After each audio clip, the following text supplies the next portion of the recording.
Bismillahirrahmanirrahim.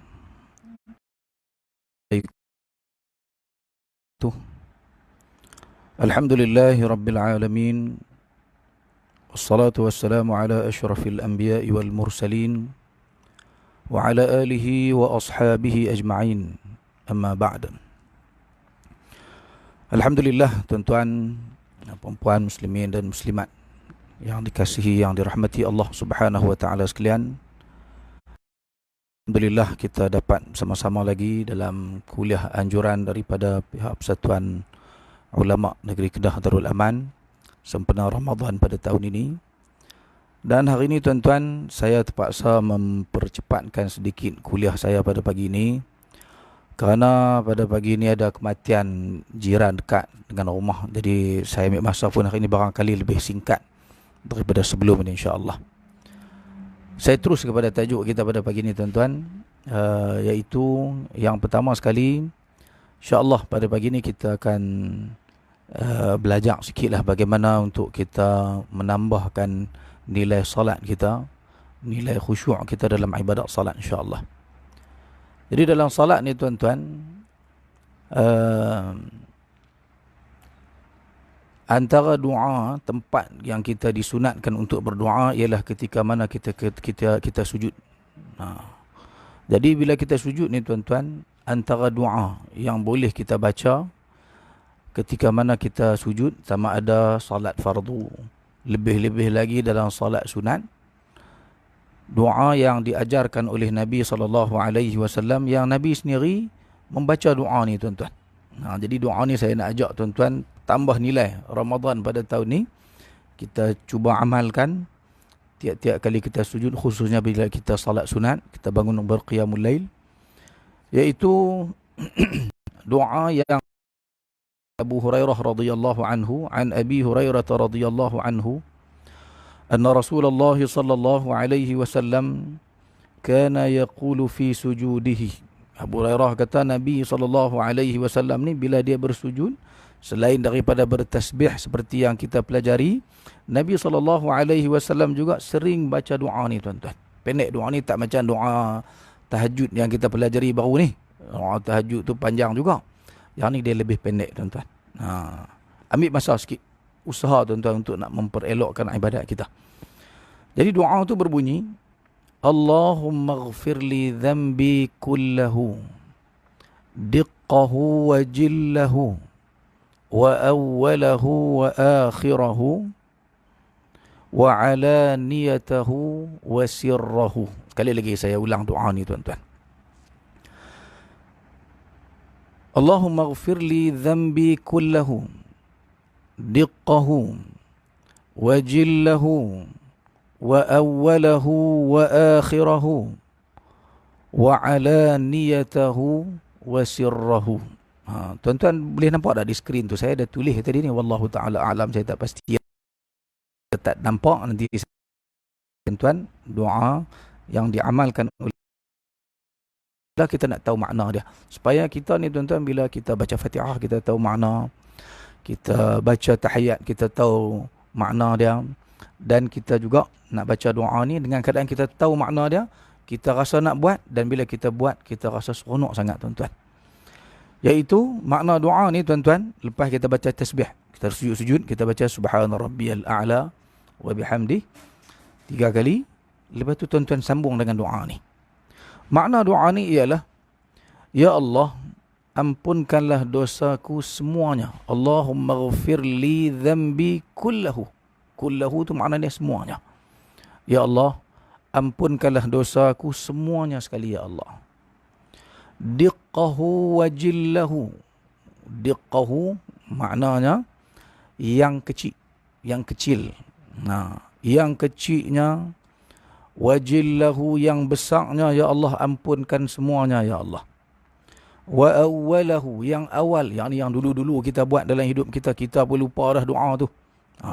Minta Allah Subhanahu wa ta'ala ampunkan dosa tersebut. Awwalahu wa akhirahu, dan yang akhir, yang kemudian ni kita buat, ingat lagi dosa-dosa yang kita lakukan tersebut, minta Allah wa ta'ala ampunkan dosa tersebut. Wa alaniyatahu, alaniyah ni makna dia yang terang-terang. Ada dosa yang kita buat terang-terang. Masa kita buat tu kita tak rasa bersalah pun. Yang hak tu kita minta Allah Subhanahu wa taala ampunkan dosa tersebut. Wa sirrahu, dan yang rahsia, yang sembunyi-sembunyi, yang kita buat kita tak nak orang tahu. Dosa ni pun kita minta ke Allah Subhanahu wa taala agar Allah Subhanahu wa taala ampunkan. Alaniyah maknanya yang terang-terang, sir maknanya yang sembunyi-sembunyi. Sekali lagi kita baca sama-sama tuan-tuan yang mengikuti kuliah pada pagi ini. Terima kasih ni, antaranya ada anak murid saya ada yang ikuti kuliah ni. Terima kasih yang bersama-sama dalam program kita pada pagi ini. Sekali lagi kita baca tuan-tuan, doa dia berbunyi Allahumma ghfirli dhanbi kullahu diqqahu wa jillahu wa awwalahu wa akhirahu wa alaniyatahu wa sirrahu. Allahumma ghfirli dhanbi kullahu diqqahu wa jillahu wa awwalahu wa akhirahu wa alaniyatahu wa sirrahu. Takat tu ya doa dia tuan-tuan, pendek sangat. Rugilah kalau kita tak usaha bulan Ramadan sempena PKP ni kita tak buang masa sikit. Ulang saat kita boleh ingat tuan-tuan. Dan doa ni kena ingat tuan-tuan, doa ni ad-du'a huwal ibadah. Doa tu ialah ibadat. Sebab orang ni bila dia berdoa, dia faham doa dia, dia duk merayu-rayu kepada Allah Subhanahu wa taala, maknanya dia adalah hamba dan dia tahu Allah Subhanahu wa taala adalah Tuhannya. Dan tambah-tambah bulan Ramadan ni bulan yang kita mengharapkan Allah ampunkan dosa-dosa yang kita lakukan, maka berdoalah, perbanyakkan doa yang kita belajar pada pagi ni dalam sujud-sujud yang kita kerjakan insya-Allah. Okey, habislah berkenaan dengan doa tu tuan-tuan. Kita masuk kepada bahagian yang kedua, iaitu kita nak sambung tuan-tuan kisah sahabat ataupun manaqibus sahabah, kelebihan para sahabat Nabi radhiyallahu anhum ajma'in, yang mana kita membaca daripada kitab Sahih Al-Bukhari bab ataupun kitab Fadailus Sahabah, yang kita telah sampai kepada cerita Sayyidina Ja'far bin Abi Talib. Okey. Hadisnya hari itu kita dah baca tuan-tuan, iaitu hadis yang mana menyebutkan bahawa yang pertama tu Ja'far bin Abi Talib ni dia terkenal di kalangan para sahabat masakin sebagai bapa kepada orang-orang miskin. Walaupun dia duduk sat dia masuk Islam, dia bersama dengan Nabi SAW di Madinah Al-Munawwarah cuma lebih kurang setahun dia. Tapi setahun keberadaannya di Madinah Al-Munawwarah diingat oleh para sahabat kerana dia ni orang yang sangat ambil berat terhadap orang-orang miskin. Sekali lagi lah saya ulang hadis ni tuan-tuan, yang bahagian yang diriwayatkan oleh Abu Hurairah radhiyallahu anhu. Bunyi hadis tu lagu ni. Daripada Abu Hurairah radhiyallahu anhu, orang ramai berkata Abu Hurairah banyak sangat meriwayatkan hadis. Aku selalu mendampingi Rasulullah sallallahu alaihi wasallam kerana perutku kenyang. Sehingga kan pada waktu itu aku tidak makan roti, yakni roti yang sedap-sedap, dan aku tidak memakai pakaian yang cantik, dan tidak ada sesiapa yang menjadi khadamku. Aku mengikat perutku dengan anak-anak batu kerana terlalu lapar. Kadang-kadang, kata Abu Hurairah, aku meminta diajarkan kepadaku ayat-ayat tertentu, padahal aku telah pun mengetahui ayat itu, dengan harapan dia akan membawa aku ke rumahnya dan memberikan makanan kepadaku.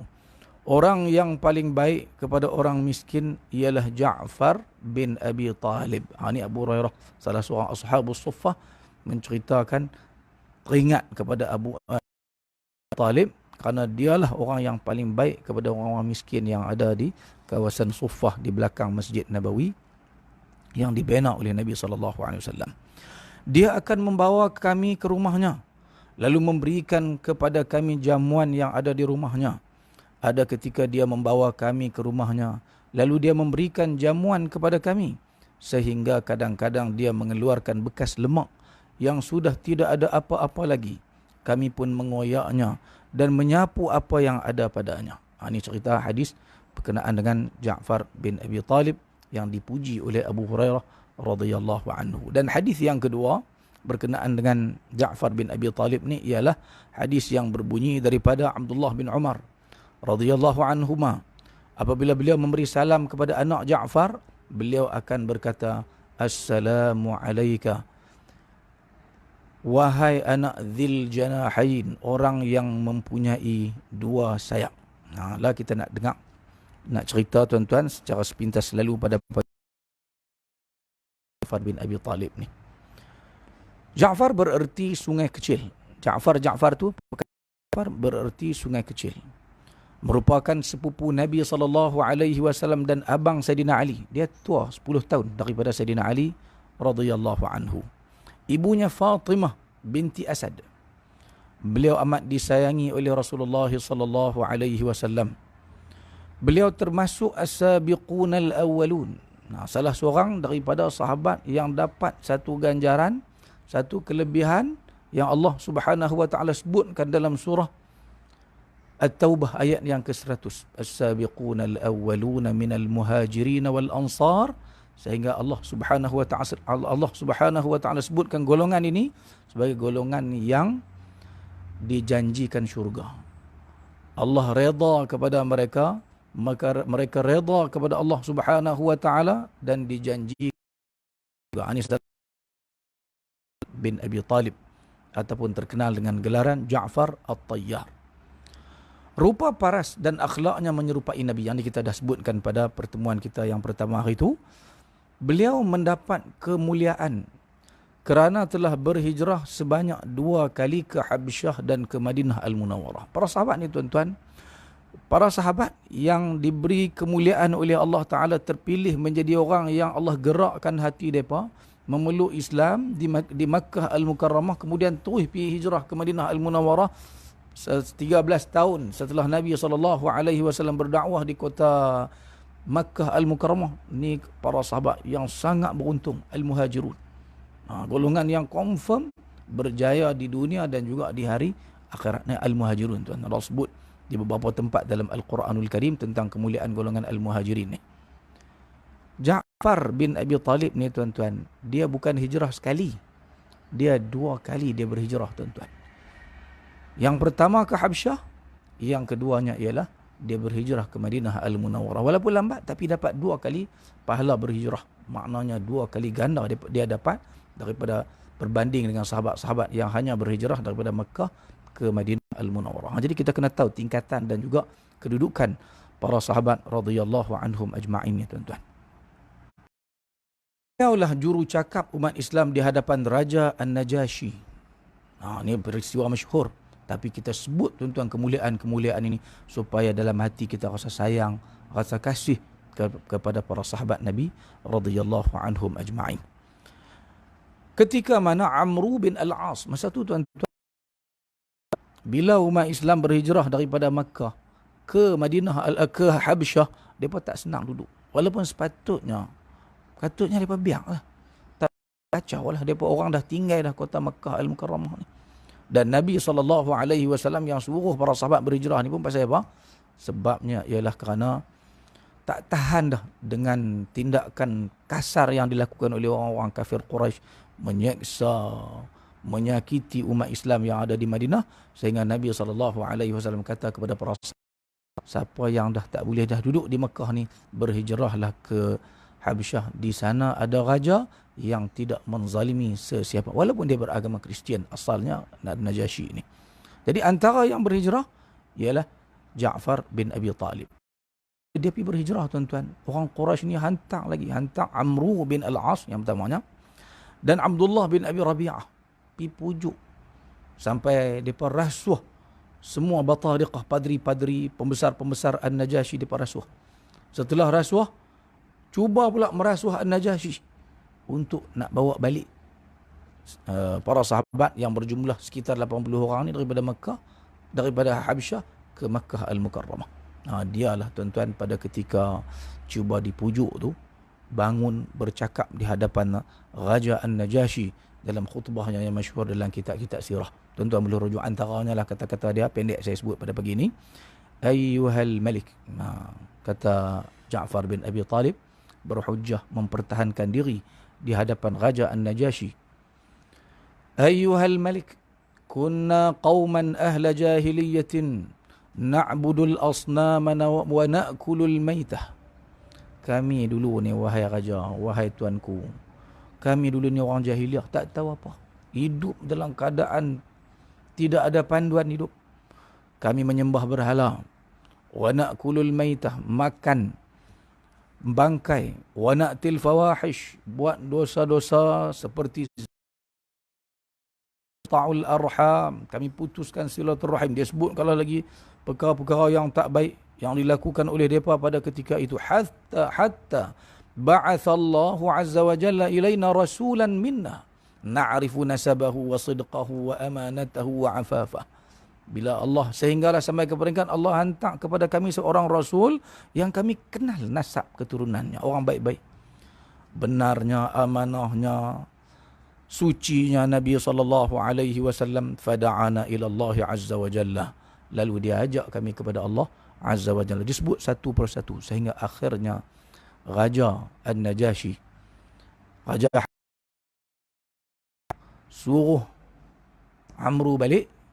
Dia benarkan para sahabat radhiyallahu anhum ajma'in yang diketuai oleh Ja'far bin Abi Talib untuk terus tinggal di negara dia di Habsyah. Bukan dekat tuan-tuan. Cuba tuan-tuan buka peta tengok. Kalau nak tengok tang mana para sahabat berhijrah ni, tuan-tuan akan buka, tuan-tuan akan nampak peta Jazirah Arabiyah. Tuan-tuan akan tengok kena lintas laut, kena menyeberangi laut untuk sampai ke negara Habsyah di Ethiopia pada hari ini, tuan-tuan. Okey, kita baca lagi tuan-tuan. Saya tak nak panjang sangat pada pagi ini. Kemudian tuan-tuan, di Habsyah beliau dikurniakan 3 orang anak. Anak dia ni tuan-tuan, dalam kitab-kitab sirah menyebutkan Ja'far bin Abi Talib ni dia menikah dengan Fatimah, dengan Asma. Menikah tuan, dan beberapa hari menikah terpaksa berhijrah ke Habsyah. Jadi berbulan madu di Habsyah lah, di Ethiopia. Pergi sana, dapatlah 3 orang anak, Muhammad, Aun dan juga Abdullah. Setelah berhijrah ke Habsyah, beliau hanya pulang ke Madinah pada tahun ke-7 hijrah. Tuan-tuan bayangkan, hijrah dalam sekitar tahun ke-7 berhijrah. Kemudian lebih kurang 5 sampai 10 sampai 13, ada 8 tahun. 8 tahun Nabi berhijrah ke Madinah, mereka tak balik lagi. Campur 7 tahun pula. 8 campur 7, 15 tahun lamanya duduk di negara orang lain, melarikan diri, menjaga iman agar tidak dilakukan sesuatu oleh orang-orang kafir Quraisy di Makkah Al-Mukarramah. Duduk di Habsyah. Jadi tahun ke-7 hijrah barulah dia balik. Ketika dia balik tu tuan-tuan, tahun 7 hijrah ni berlaku perang Khaybar. Lepas Nabi SAW tanda tangani perjanjian dengan orang-orang kafir Quraisy pada tahun yang ke-6 hijrah, Sulhul Hudaybiyah, tahun depan tu. Bulan Muharram tu dah pun berlaku perang Khaybar. Masa itulah dia balik tuan-tuan, pada bulan Muharram tu. Dia sampai Nabi SAW tak ada di Madinah, dia terus pergi Khaybar. Nak bantu Nabi lagi, nak pergi tolong Khaybar. Tapi dia sampai di Khaybar, umat Islam dah menang dah. Nabi dah berjaya kalahkan semua kota-kota Yahudi. Panglima tentera Yahudi Khaybar, Marhab pun dah mati, dibunuhlah di tangan Sayyidina Ali radhiyallahu anhu. Jadi bila Nabi SAW tengok dia tuan-tuan dalam keadaan seronok dengan kemenangan umat Islam di Khaybar, Nabi kata, aku hari ini seronok yang tak tahu nak habaq, kata Nabi SAW. Nabi kata, ma adri bi ayyihi ma ana asar. Aku tak tahu, aku seronok ni pasal Fathi Khaybar, adakah kerana kita menang dengan Khaybar, am biqudumi Ja'far, ataupun aku seronok ni kerana Ja'far balik. Itu tanda kata Nabi SAW sangat sayang kepada Ja'far bin Abi Talib. Sayang sungguh kepada dia. Nabi peluk dia, Nabi cium dia, kata Ja'far bin Abi Talib ni tuan-tuan. Kemudian bila dah selesai, Nabi bahagikan sama harta ghanimah yang diperoleh di Khaybar. Khaybar ni tempat orang kaya tuan-tuan. Yahudi, kalau di Jazirah Arabiyah, sama ada Bani Nadir, Bani Quraidah, Bani Qainuqa, yang paling kaya ialah Yahudi yang berada di Khaybar ni. Duduk dalam kota-kota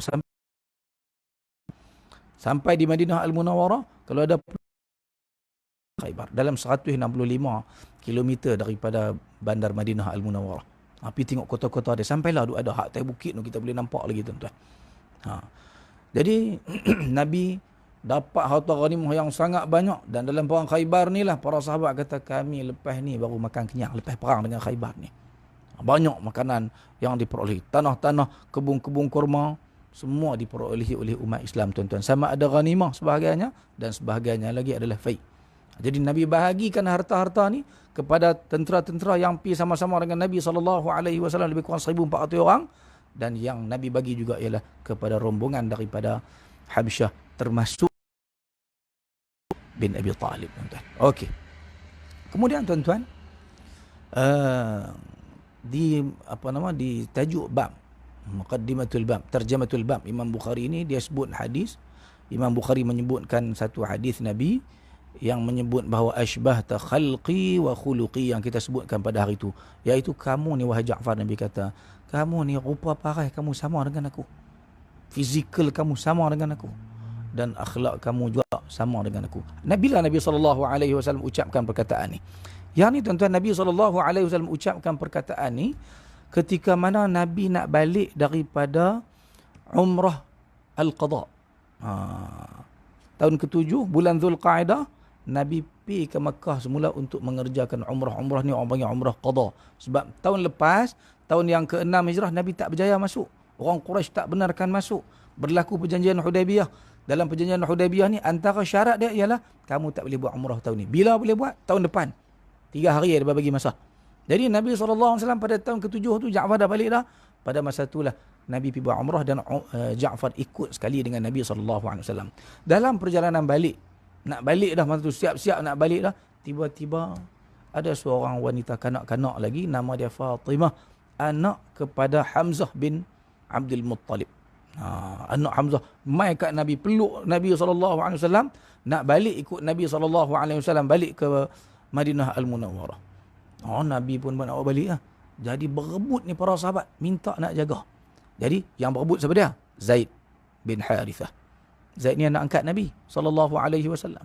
Yang keduanya, Sayyidina Ali bin Abi Talib pun berebut juga nak ambil, jaga nak menakan mereka ni. Kemudian yang ketiganya ialah Ja'far bin Abi Talib. Semua nak khidmat kepada anak yatim yang ditinggalkan oleh Sayyidina Hamzah bin Abi Talib. Bin Abdul Muttalib. Jadi pada ketika inilah tuan-tuan, Nabi SAW nak tenangkan hati mereka ni semua, tuan-tuan. Salah satu puji Ja'far bin Abi Talib ni, Nabi